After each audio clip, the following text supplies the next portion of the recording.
ప్రవర్తిస్తే మా ఆయన కీర్తికి కళంకము రాదు కదా, అదొక్కటే దృష్టిలో పెట్టుకుంటుంది.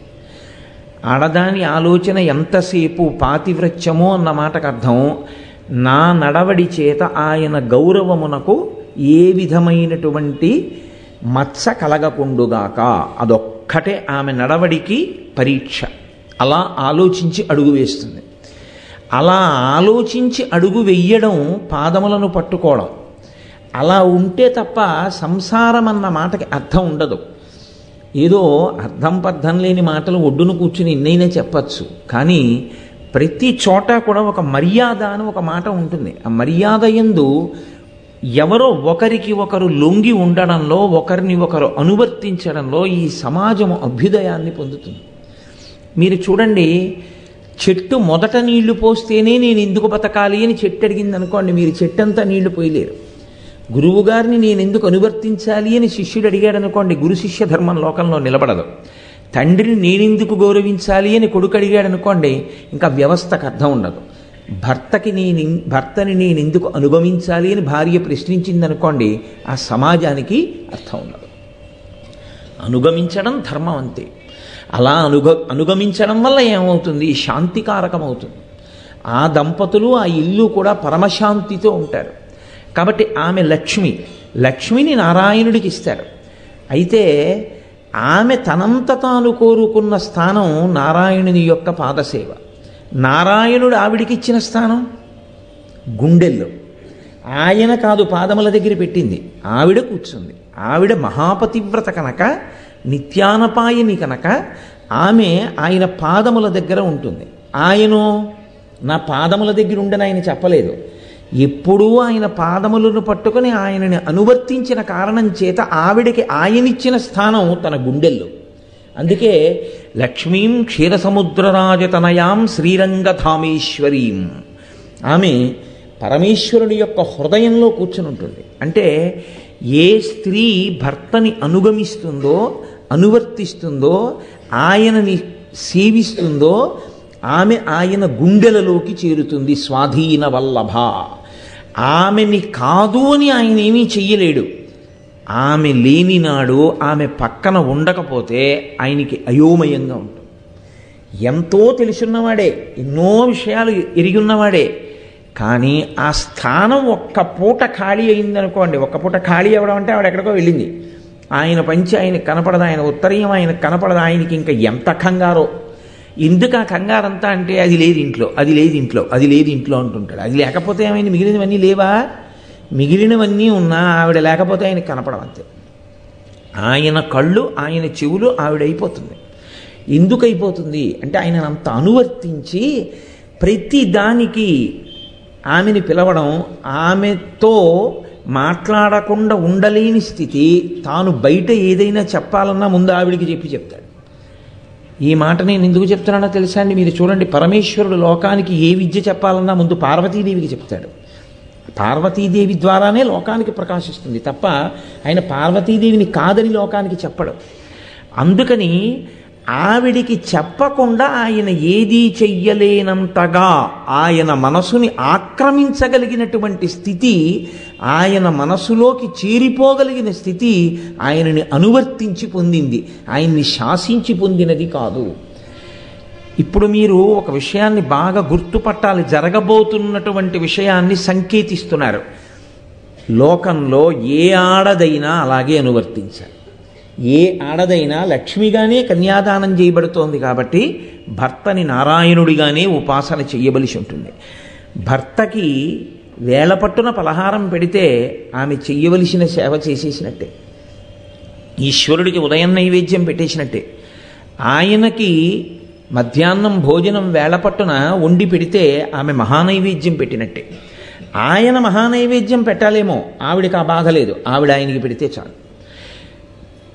ఆయన మనసా పరమేశ్వరుడి యొక్క పాద సంవాహనం చెయ్యలేమో, కాళ్ళు పట్టాలేమో, ఆవిడ ఆయన కాళ్ళు పట్టి పడుకుంటే చాలు. ఇది ఆడదానికి లోకంలో ఉన్నటువంటి గొప్ప సౌలభ్యం. ఆమె భర్త యందు ఈశ్వరుణ్ణి చూసి చేస్తే ఆయన ఒక మాట చెప్పారనుకోండి, ఓ ఈశ్వరుడు నాకు ఇలా చెప్తున్నాడు అని ఆమె అనువర్తించిందనుకోండి, ప్రసన్నవదనయ్యి. అది మళ్ళీ మూతి విరిపుతో అనువర్తించడం కాదు. భర్త ఒక మాట చెప్తే ఈశ్వరుడే చెప్పాడన్న భావనతో భర్తని అనుగమించిన స్త్రీ మహాపతివ్రత.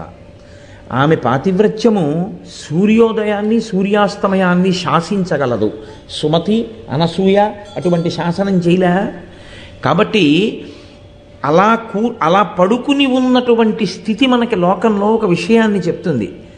ఆమె ఆయన పాదముల దగ్గర కూర్చుంది, ఆయన ఆమెకు హృదయంలో స్థానం ఇచ్చాడు.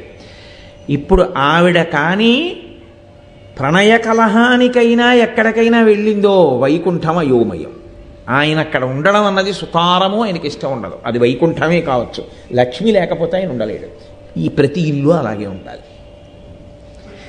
కలియుగం ఎలా ఉండాలో అసలు ఆ కదలికలో చూపిస్తున్నారు ఈశ్వరుడు.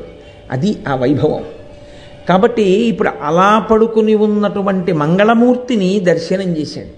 పొంగిపోవాలి ఆ భృగువు.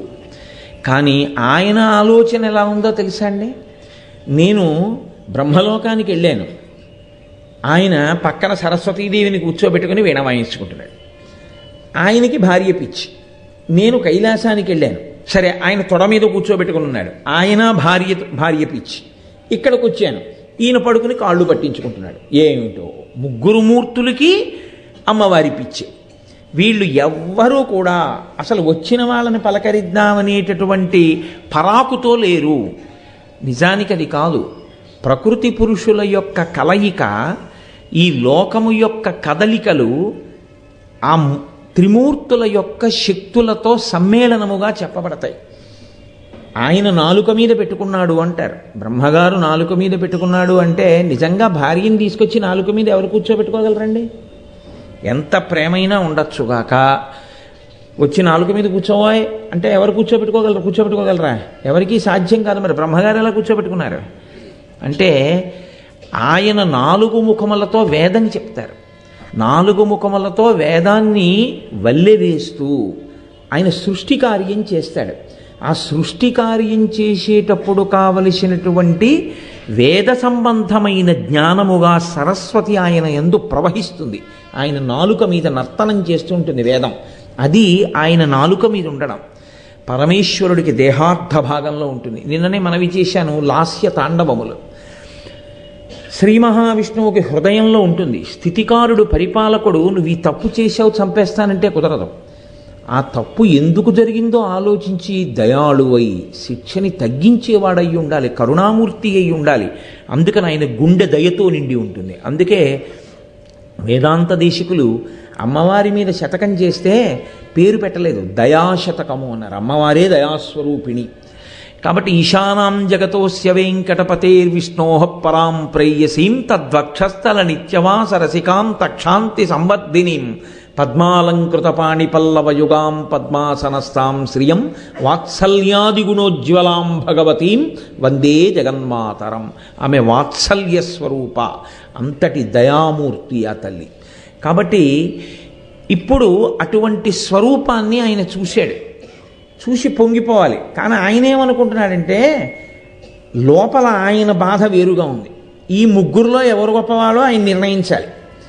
ఇద్దరిని పనికి మాలిన వాళ్ళని తీర్పు చెప్పేశాడు. ఇప్పటికి మూడో వాళ్ళ దగ్గరికి వచ్చాడు. ఇప్పుడు ఈయన కూడా భార్యతోనే ఉన్నాడు.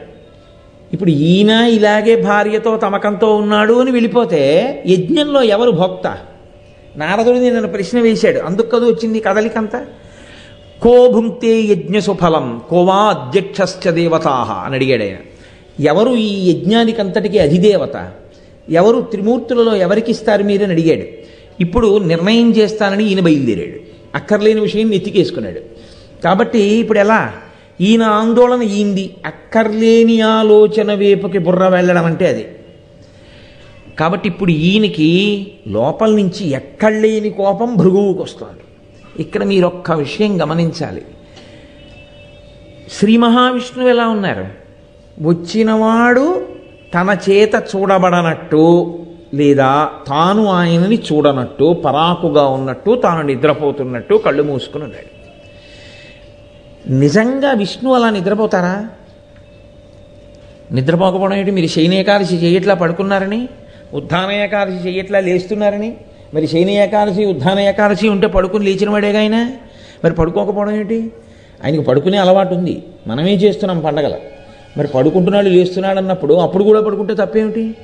కాదు, ఆయన పడుకోవడం అన్న మాటకు అర్థం ఏమిటో తెలుసా అండి? మనం పడుకున్నట్టు తామసిక నిద్ర కాదు అది. అది నిద్రాముద్రాం నిఖిల జగతి రక్షణే జాగరూకం. ఆయన ఇలా కళ్ళు మూసుకుని పడుకున్నట్టుగా పడుకుని ఈ పైకి చూసినప్పుడు ప్రతివాడు మహాభక్తుల్లాగే కనపడతాడు. ఇంత రొట్ట పట్టుకొచ్చి పూజ చేసిన వాళ్ళందరూ భక్తులు కాదు. ఎవడి మనసు ఈశ్వరుడి దగ్గర పెట్టాడో వాడు భక్తుడు. కాబట్టి మీ మనసుని ఆయన చూస్తాడు. ఈ పైకందులు మూసి మీ లోపల మీ మనసు దేన్ని పట్టుకుందో ఆయన పరిశీలనం చేస్తాడు. ఇప్పుడు ఆయన దేన్ని పరిశీలనం చేస్తున్నట్లు? భృగువు యొక్క మనసును ఆయన పరిశీలనం చేస్తున్నారు. భృగువు యొక్క మనసుని పరిశీలనం చేస్తున్నవారు భృగువు మనసులో కలుగుతున్నటువంటి ఉద్రేకాన్ని తెలుసుకోలేనివాడా? తెలుసుకోగలిగినవాడు. ఇప్పుడు భృగువు ఏం చెయ్యబోతున్నాడో దాన్ని ఆపలేనంత అశక్తుడా ఆయన? లేదా ఆయన కళ్ళు మూసుకునున్నా కళ్ళు తెరుచుకునేగా ఉంది లక్ష్మీదేవి. ఆవిడ పరమేశ్వరుణ్ణి తంతే ఊరుకునేంత అశక్తురాలా? ఆమె ఆపలేదా? యాదేవి సర్వభూతేషు శక్తిరూపేణ సంస్థిత నమస్తస్యై నమస్తస్యై నమస్తస్యై నమో నమః. ఆ తల్లి అందరి యందు శక్తిగా ఉంది. అటువంటి తల్లి భృగువు చేయరాని పని చెయ్యడానికి సంసిద్ధుడైపోతున్నాడు. ఎందుకని? ఎవరు అసలు నేను పరీక్షిస్తానన్నాడో ఆయన ముందు సావధానుడై ఉండాలి. ఆయనకి ఎక్కడ లేని కోపంతో ఊగిపోతున్నాడు ఆయన.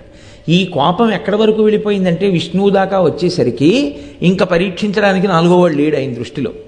అందుకని ఇప్పుడు విష్ణువు మీద కోపం వచ్చినటువంటి భృగువు తన కాలుతో విష్ణువు యొక్క వక్షస్థలం మీద తనడానికి సిద్ధపడ్డాడు. కలియుగ లక్షణం ఎంత గొప్పగా ఉంటుందో చూడండి. కాబట్టి ఇప్పుడు ఆయన గబగబ అడుగులు వేసి వచ్చి శేషశయనం మీద పడుకున్నటువంటి శ్రీ మహావిష్ణువు యొక్క వక్షస్థలం మీద తన్నడానికి కాలెత్తబోతున్నాడు. ఆయన ఏం ప్రశాంతంగా నడిచి రావట్లేదు, చాలా కోపంగా నడిచొస్తున్నాడు. నడిచొస్తున్నప్పుడు ఏమంటే చాలా గబుక్కుని వచ్చేసాడండి. ఆపలేకపోయాడు ఆయన. అందాం అనుకుంటున్నారా? వాలి 4 సముద్రముల దగ్గరికి వెళ్ళి అన్ని చోట్ల నిలబడి అర్ఘ్యం ఇవ్వగలిగిన వేగం కన్నా వేగమైన బాణం వెయ్యగలిగిన రామచంద్రమూర్తిగా వచ్చినవాడు ఇటు తిరిగి యుద్ధం చేస్తున్నటువంటి వాలి ఏమిటి అని ఇలా చూసే లోపలే వచ్చి బాణం వక్షస్థలం మీద గుచ్చుకోగలిగినంత వేగంగా బాణమును విడిచిపెట్టగలిగిన రామావతారాన్ని స్వీకరించగలిగిన శ్రీ మహావిష్ణువు ఆ ఉత్తరాగర్భంలోకి అశ్వత్థామ విడిచిపెట్టినటువంటి ఆగ్నేయాస్త్రం వెళ్ళి లోపల ఉన్న పిండాన్ని చెనకి చంపేస్తుంటే ఆమె కడుపు గోడ లోపలికి